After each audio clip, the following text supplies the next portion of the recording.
All right. Welcome back to another episode of the Consistency Corner podcast. I'm really excited to have a conversation today with our guest, Melissa Snow, about making networking fun and effective, which I think those are goals we both have and we all have around networking. Because as I talk with my community, a lot of us are really saying, like, networking, does this even work? I don't want to do this. It's a drain. And Melissa helps you figure out how to do it so it doesn't suck, quite honestly. She's a business strategist and business relationship consultant that helps empower female entrepreneurs to grow their business by networking like humans, not salesy weirdos. And right before we hit record, I was actually sharing with her a statistic that one of my business mentors has been sharing recently in her content around kind of that glass ceiling, but the statistics around women who own businesses. And of female owned businesses, only 10% are making over six figures. And so if you think about it and you're running a successful company as a woman and you go out into the world of networking, you're probably surrounded by men and you're being taught strategies and methods that have maybe worked for the old boys club or the way that things used to be done. And I think that in and of itself can be why networking doesn't feel great and why we do end up feeling like salesy weirdos because the other people around us are doing that. But Melissa's going to teach us how it doesn't have to be that way. And so she is the owner and CEO of the Powerful Women Rising LLC, and she leads a vibrant membership community that provides female entrepreneurs with invaluable support and resources for business growth. So, Melissa, I'm so excited to have you on the show today. Thank you for being here. Share a little bit more about your business journey as an entrepreneur. Yeah, thank you so much for having me on your podcast. I am super excited. This is a topic I love to talk about because normally when women in particular hear that networking can be fun and effective, they're like, that's impossible. And it can. So a little bit about me and how I got to this point. This is Powerful Women Rising is actually my third business. My first business was called Rocky Mountain Legal Consulting. I did contract paralegal work for personal injury attorneys, which is what most of my career background is in. And after that, I started my first coaching business. My company was called Love Starts Here. I worked as a dating and relationship coach. I had a podcast called Love Starts Here that still gets like 200 or 300 downloads a week. I'm like, what is happening? It's so crazy. And then last year, I transitioned from dating and relationship coaching into doing more business strategy, particularly around business relationships. Mhm. And the reason for that is in building my first two businesses, I had this experience that I'm sure a lot of your listeners have had, and maybe you have too, of spending a lot of time and a lot of money on experts and masterminds and programs and classes and all the things that were going to be like the thing that made the difference in my business, right? That started bringing clients in and making me money consistently. And when I looked back over how I had actually built those two businesses and how I'd actually made money in those businesses, it didn't come from any of that stuff. It came from the connections that I had made and the relationships that I had built along the way. And so one of my goals with the Powerful Women Rising community is really just to help women get back to those fundamentals of building a business through connections and relationships, and Mhm. also helping them build the kind of business that they want, the way that they want to build it. I think we are so inundated with messages from so many different people, especially once the algorithm realizes that you are a business owner. All Mhm. you see are people saying, you need to do this, you need to do this, run your business this way, you need to start a podcast, Instagram is where it at, you should be on TikTok, like all the things, right? And it's so overwhelming. And I spent so much time trying to force myself to do those things, many Mhm. of which I didn't actually want to do because I thought that's how you built a business. And so what I really want to do is create a space for women where they can have success doing it the way that they want to do it. and where they can actually make money and have fun and to be a good person all at the same time. So that's Yes. kind of the focus of my company. I love that mission. And, your background as a dating and relationship coach. I mean, I don't even know how many times I have said this to my husband of like trying to find clients and even trying to find your community is like dating. And it's like, you've got to know who you are. You've got to be clear on your messaging to attract the right people. And then you got to try them on. You got to nurture those relationships and they're nurturing the relationships with you. And I think we kind of know that instinctively on a client level.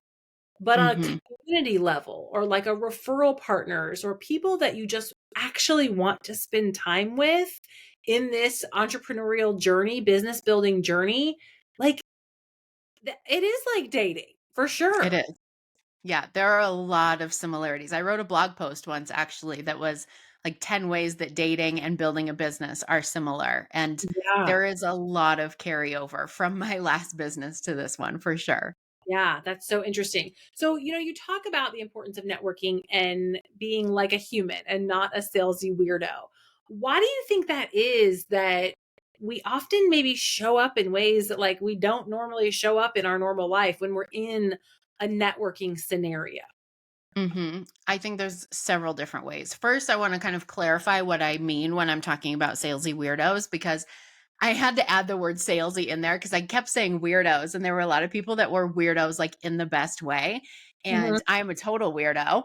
And I'm like, no, that we like those weirdos. It's the salesy weirdos that we're not into. So, really, that is like the people who invite you to have coffee with them because they just want to get to know you. But then once you're there, all they want to do is sell you their stuff or recruit you to their team. It's the people that are handing you their business cards before they even know what your name is. It Uh, is the people who are jumping straight to business rather than actually getting to know you as a human first. mhm. The people who are adding you to their email list without your permission, the people who are copying and pasting the DMs that are, hey, Ruthie, how's your business going? Right? That's all salesy weirdo stuff. And there are several reasons that people behave that way.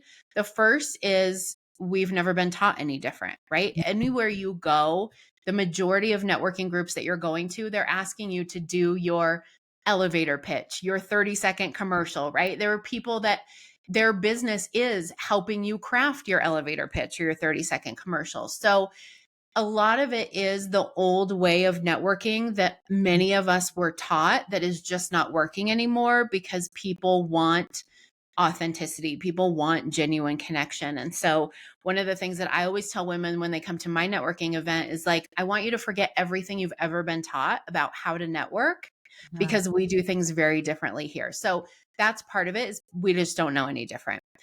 The second is our intention. Whatever you're going into networking, whatever intention you're going into networking with, that is going to impact how you're showing up. And if you're showing up with genuine, authentic energy, or if you're showing up with salesy weirdo energy. And again, a lot of this is not your fault. It is, we have been taught that the purpose of networking is to find clients. That's what so many people believe. It's to make sales, to make money, to find clients. But really, creating this shift around the purpose of networking is actually to build a network. Mhm. So, one of the things that I teach is a definition of networking or a network from a long time ago was a broadcasting system of multiple transmitters. And I like to think of building your network in that sense that the purpose of building a network is, well, there's several purposes, but one of the main purposes is to create that system of multiple transmitters of your message. So if I know 100 people that I'm sharing my message with, that's 100 people who are hearing my message. But if I also have a relationship with you and you have a relationship with 100 people and you are broadcasting my message to those people, now I've doubled the number of people that are hearing my message just by creating a relationship with one person. Mhm. So, when we focus on actually creating the network and filling the different roles that are in that network, it may just be someone who supports you. It may be a power partner. It may be someone you collaborate with. There's a lot of different roles in your network.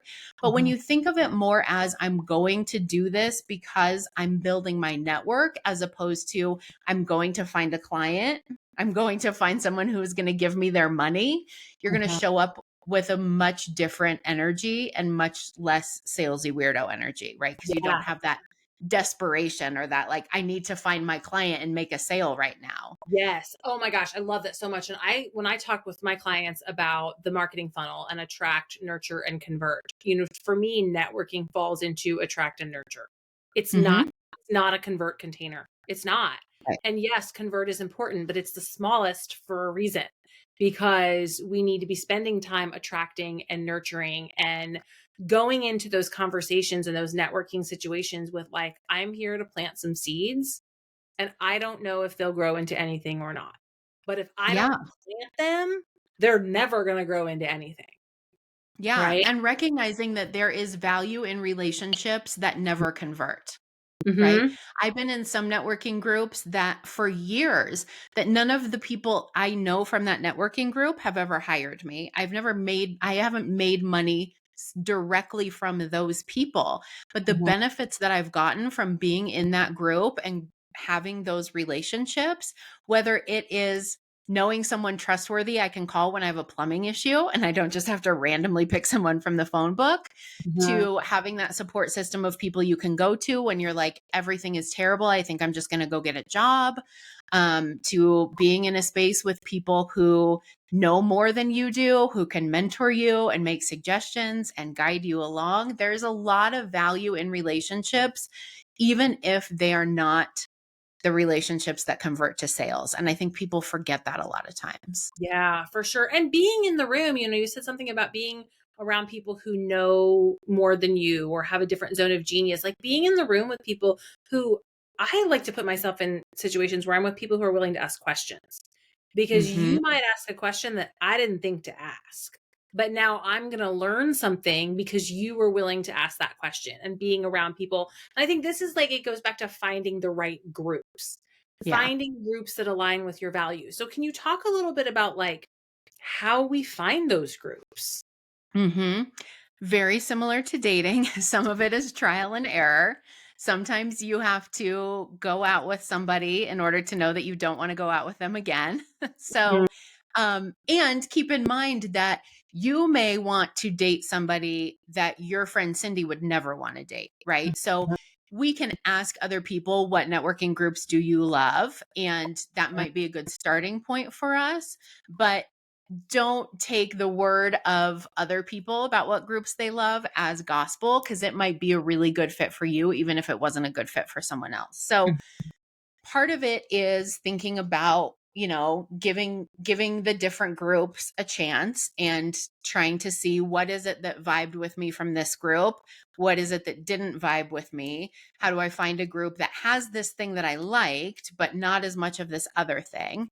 Mhm. Identifying whether it is a good fit for you and it's effective for you to be networking in co-ed groups, or if it makes more sense for you to be in female only groups. I only work with women. So for me, it makes more sense. I'm maximizing my time by being in women only spaces, but that's Mhm. not the case for everybody.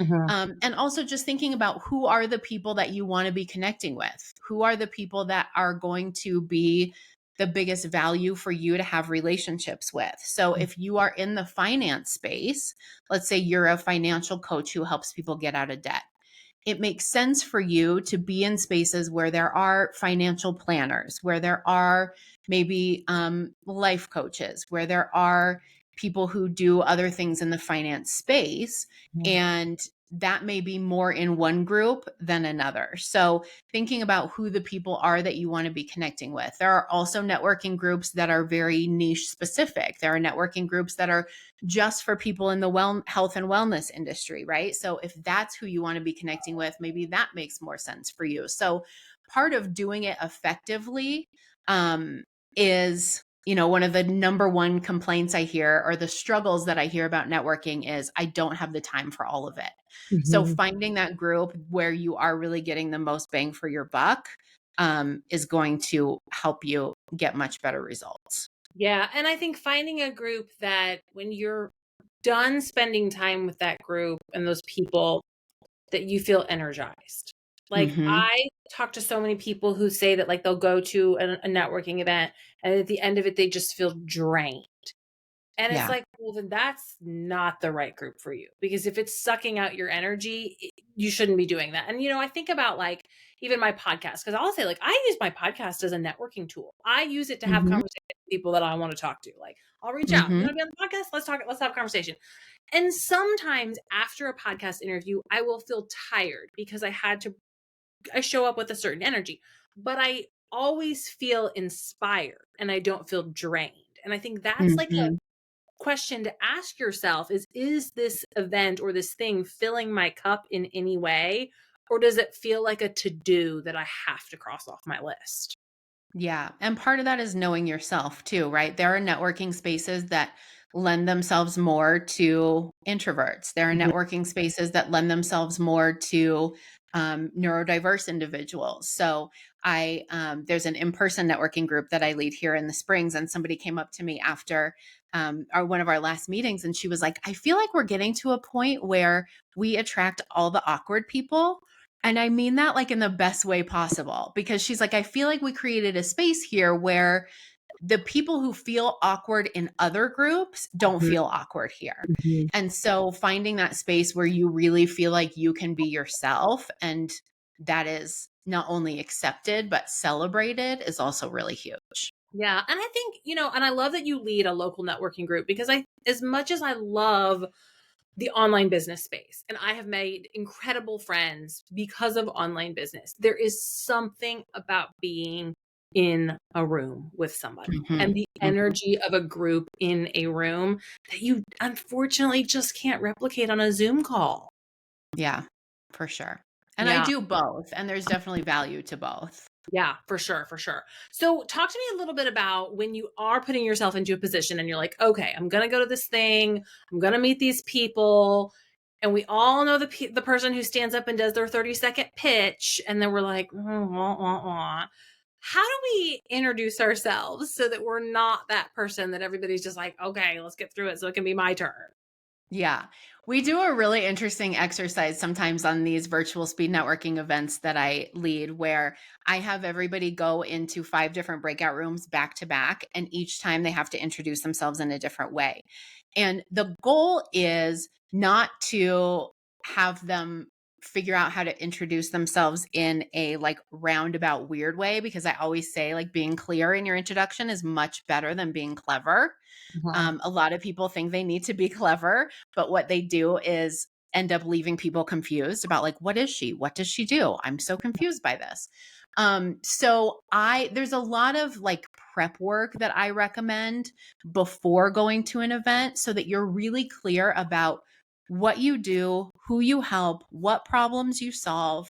I recommend spending some time thinking about what is different about you than the other people in your space.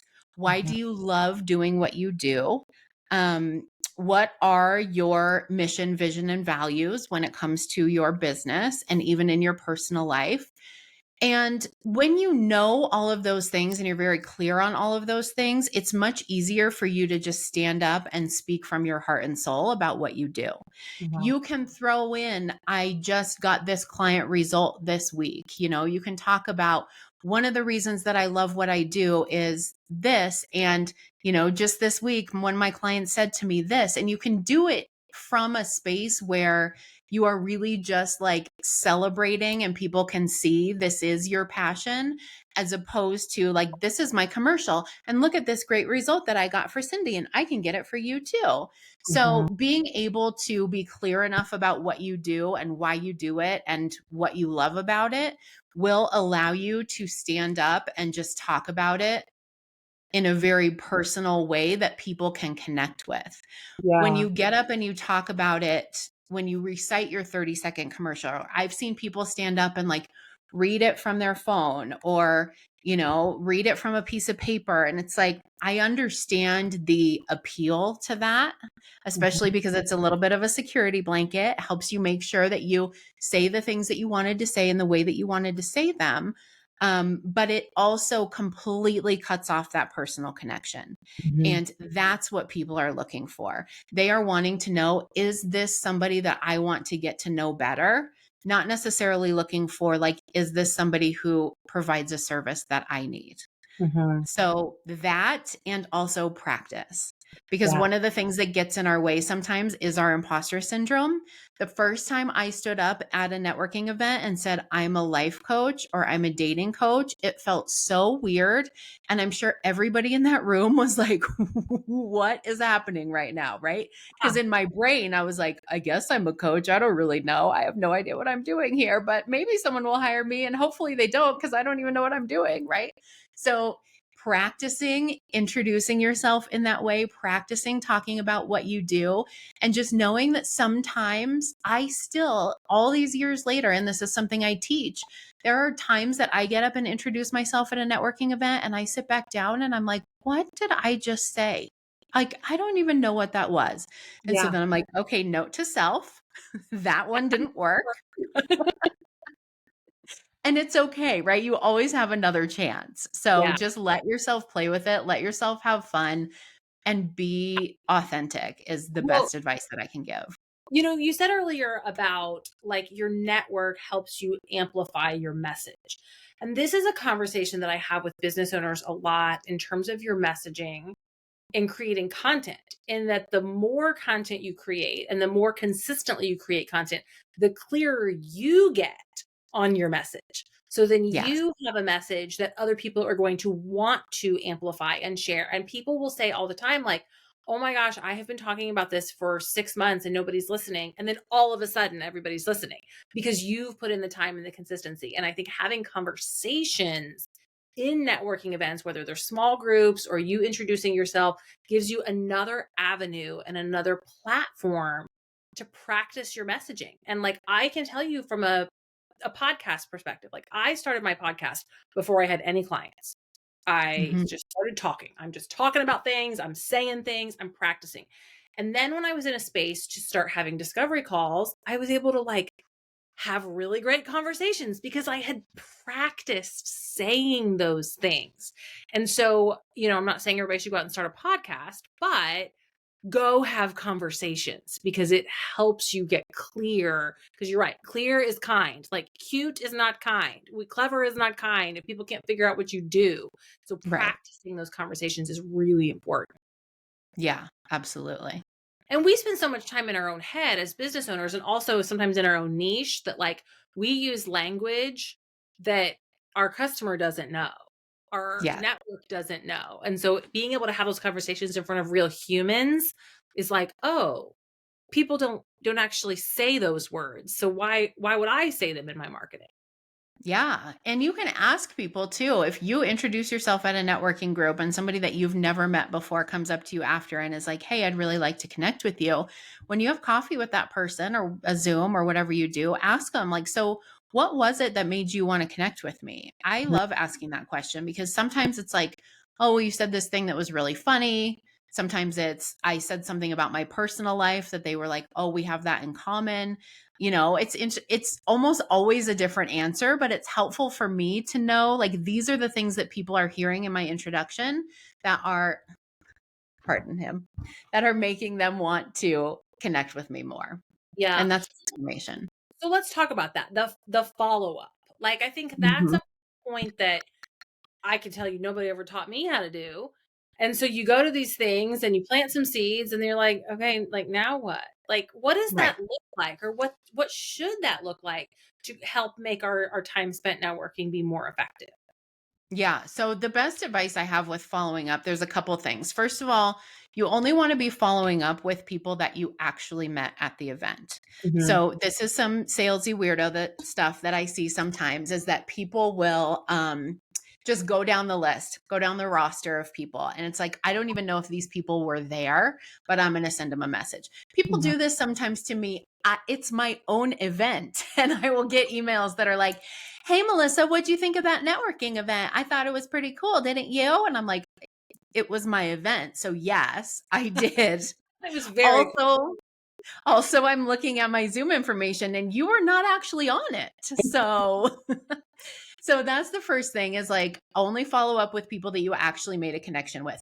And it doesn't necessarily have to be someone that you spoke to, but even to be able to say, hey, I was on the other side of the room, but when you did your introduction and you mentioned that you have triplets, I knew I wanted to connect with you because I have triplets too, right? Mhm.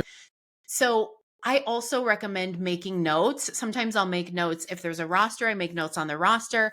If someone gives me a business card, I'll make notes on the business card. Like, hey, this is the lady who mentioned that her son is graduating next month. And, or this is the lady who wanted to talk to you about your honeymoon or whatever, because you won't Mhm. remember. You think you will, but you won't.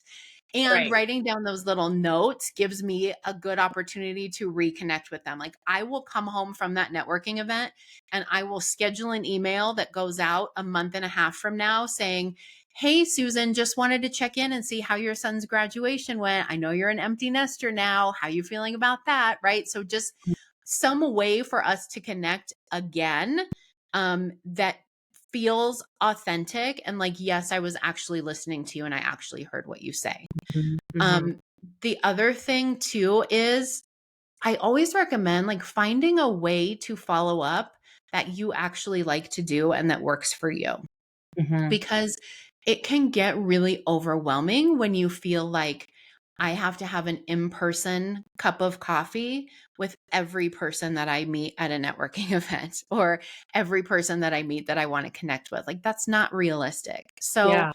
I do a lot of group connects where I'm like, hey, I met you, you, and you at this event, and I would love to get to know all three of you better. Can we find a time that the three of us can hop on Zoom? Mhm. That's really effective. I have a rule. I kind of teach a like a funnel, and this is similar to what I taught with dating too, where like everyone at the top of the funnel is like all of the single guys out there. And then the next level is all the guys who are on the app that you're on. And the next level is all the guys that you have swiped right on who have also swiped right on you. And then the next level is guys you've had an actual conversation with, right? And it gets smaller and smaller, and the criteria changes at each level. So Mhm. if I'm going to take 3 hours out of my Friday night and go have dinner with you, there's very specific criteria for that. If I'm Mhm. going to become exclusive with you, there's even different criteria for that. And I recommend doing the same thing when it comes to networking follow up. So everyone that you meet at a networking event is in the top of the funnel. They don't all have to go to the next level. And for Mm. me, that next level is always a 30-minute Zoom. I Mhm. don't go from the top of the funnel to a 1 hour coffee because I don't know that I want to give 2 hours of my day to have Mhm. coffee with you. I don't know if you are genuine or if you just want to sell me your stuff. So Mhm. that 30 minutes to me is like, I can do 30 minutes with anyone. And that's kind of my let's both decide if this is a relationship that we want to continue and if we want to get to know each other better. And you're Mhm. always making that decision at every point in the funnel, but having those specific criteria helps you not spend as much time with connections that are not actually going to go anywhere. Yeah. And I think what you said about finding ways to follow up that feel good to you. Like maybe it's not coffee. Maybe it's not a 30-minute Zoom call. Like for me, it's I'm going to go check out your Instagram and I'm going to send you a voice memo and be like, hey, I met you at such and Mhm. such. I really like what you said about this. Or I'm going to comment on one of your posts. And that's not a weird, hey, girl DM. That's like a we met. I'm following up with you this way. And Yeah. that's what works for me. And so that is where I like can do it consistently because I like it. I think for me, where I struggle is like the next phase of that. And so I like what you said about the criteria gets a little bit stricter. Do you put time? I'm curious if do you put time on your calendar for follow up? Because these networking events, they're scheduled events, so they go on our calendar, but follow up is kind of on you. So is that something that you schedule time to do? Yeah, I do. And I have a couple different ways that I do it for different groups and Mhm. for different ways. I mean, social media is a great follow up tool if you like social media and if you can use it effectively to connect with people.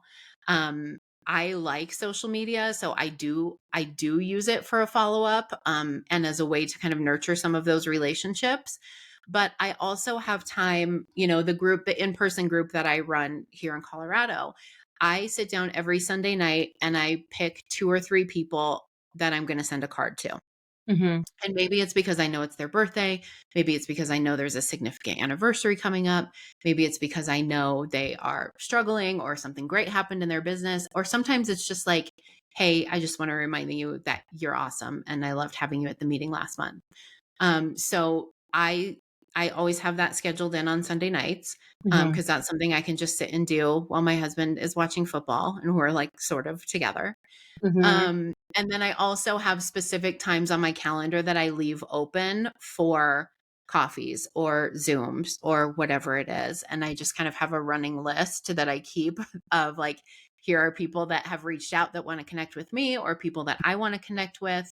And I just revisit that list every so often. And then I Yeah. also, like I said, I love the email schedule tool because I don't have to remember that next month is Cindy. I don't know why all my examples are Cindy today. Next month is Cindy's honeymoon, right? If Mhm. I know she's coming back from her honeymoon on December 24th, I can schedule an email right now for December 28th that says, hey, how was your honeymoon? And it's not any less genuine. I still want to know. I Yeah. just know that I have a terrible memory. And when December 28th comes, I'm not going to remember. So Mhm. I use that a lot. Yeah, yeah, I love that. That's such a great example. So, in terms of like making time for networking, I had a business owner ask me this question about marketing in general. And they were like, so if I'm starting out, how much time should I be spending on marketing? And I was like, oh, that's a really good question. And what I told that business owner is like, it really depends upon your business goals. And if you're starting out and like you need to drive revenue, well, you're should be spending all your time on marketing. Yeah, you got nothing but time. Right. But as we get busier and we start serving clients and we're balancing the whole like working on my business versus working in my business, how much time do you recommend somebody who's maybe in a scaling stage allocate to something like networking and follow up? Yeah, I mean, you're right. It does depend on where you're at in your business. And not even necessarily whether you are at the beginning of business or, already consistently making 6 figures over and over again. It also depends what the season is in your business, right? There are some people, mortgage brokers, realtors, they're not super busy right now when the interest rate is almost 8%. So Mhm. now is a great time for them to be networking. Now is a great time for them to be out planting those seeds so that when, fingers crossed, the interest rate goes down and those people are ready to buy, they're going to have those relationships built. Mhm. So I was thinking about this morning when I was thinking about this interview. And I know one of the things that you have talked about with marketing and social media is that consistency and constancy are not the same thing. We don't need to be constantly networking. Mhm. So if it is a season of your business that lends itself to you being out there more, great, do that. I have had people tell me I don't network because I'm brand new in business. I'm like, that is the opposite.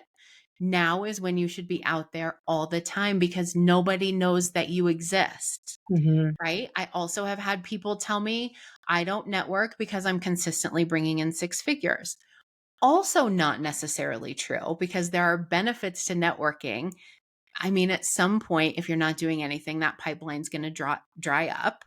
But Mhm. there are also benefits to networking that are going to help you take your business to the next level, or maybe be able to continue to make 6 figures without working 7 days a week, or whatever it is. So, know your schedule, know your capacity, whether it's time or energy. Mhm. And when you have those times, it's like, okay, I have more time and capacity, energy capacity. Get out there and plant those seeds. If you Mhm. don't have that time and energy capacity right now, maybe now is just the time that you're focused on nurturing the seeds that you've already planted rather than planting new ones. Yes. But you also want to be really honest with yourself about that because just like with money, we can tell ourselves, oh, I can't afford that, but I can't afford to go to Starbucks 18 times this week, right? We can find the money if it's something that's really important to us, and we can find the time if it's something that's really important to us. So, Yeah. One of the questions I love to ask myself is, if you knew for sure that your next client or your next big opportunity was at that event, would you find time to go? Mhm. And if the answer is yes, then you probably have time to go. Yeah. Yeah, for sure, for sure. And I think as we grow our businesses, there are certain things that you as a business owner or a CEO can't delegate. Mhm. And showing up as the face of your business is what I think is one of those things. And there, what are the other things that you could delegate? What are some other things that you could take off of your plate so that you can go build those relationships? Because it's on you to grow and sustain the future of your company and your business. And planting those seeds is what's going to do that. And like you said, I love that you said even if you're consistently bringing in six figures, if we do nothing, that's going to dry up, Yeah. unfortunately. Because marketing, it's like health and fitness. Like we cannot eat one salad and then be healthy forever. Like we have to keep doing it. We have to keep eating our salads and exercising, and we have to keep marketing our business to be able to grow. Yeah, Yeah. absolutely. Oh my gosh. Well, Melissa, this was so good. You have so many great tips and I think great things for people to think about as they plan their marketing strategies for the next quarter or the next 6 months or year. And before we wrap up, I always love to ask a couple of get to know you questions. And one of those is we talk a lot about brand values here. And you mentioned brand values earlier in finding the right groups and the right people. So I'd love to know what is one of your brand values and how you landed on that. Yeah. So one of my brand values is authenticity. And there's a couple reasons for that. I mean, one of them obviously is that's a big part of what my business is about. I created the Powerful Women Rising community to be the networking community that I couldn't find anywhere else. Mhm. Because there is this idea in so many spaces that we have to look a certain way, we have to talk a certain way, we have to function in a certain way in order to be successful as entrepreneurs. And that is a big reason why networking's gotten so weird, is that so many people are trying to show up as who they think that they're supposed to be in order to be taken seriously, in order to sell their stuff, in order to get referrals, and ultimately in order to succeed as business owners. And so many people are looking to others or looking to experts to tell them how to market, how to sell, how to run their business instead of just trusting themselves and their own wisdom and showing up authentically and knowing that that is how they will attract the right people. So, one of the things that we strive to do in the Powerful Women Rising community is to create an environment where genuine human connections are prioritized over sales. Mhm. And by doing that, we make networking more enjoyable and more meaningful and more productive. And we create that space where people can show up authentically, um, and their business is actually better for it. Very Yeah. similar to dating. When I used to help women craft their online dating profiles, they would say, I don't want to put that on my profile because I don't want to turn people off. And I'm like, no, you actually do. Like, turning people off is just as important as turning people on. Oh my gosh. And it's the same way in networking. It is. You wanna repel the people that are going to drain you, the people that are gonna take up your time and your capacity away from the ideal client, the right people, and I think that authenticity and knowing who you are and being able to communicate that, and, I love what you said about, like, it's we see all these gurus and all these people telling us, like, the one thing, and, like, I tell people all the time, "Guess what? Marketers are really good at marketing." They are. Hmm.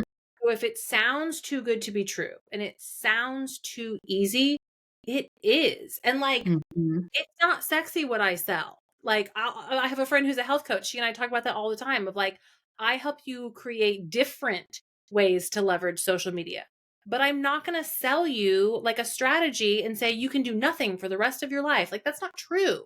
I can make it easier. I can make it more sustainable. I can customize it to your strengths and your, unique value proposition and all those things, but there's still going to be some work involved. And so it's finding that work that you enjoy, the people that you enjoy, because when we're out of alignment with our authentic selves, that's draining.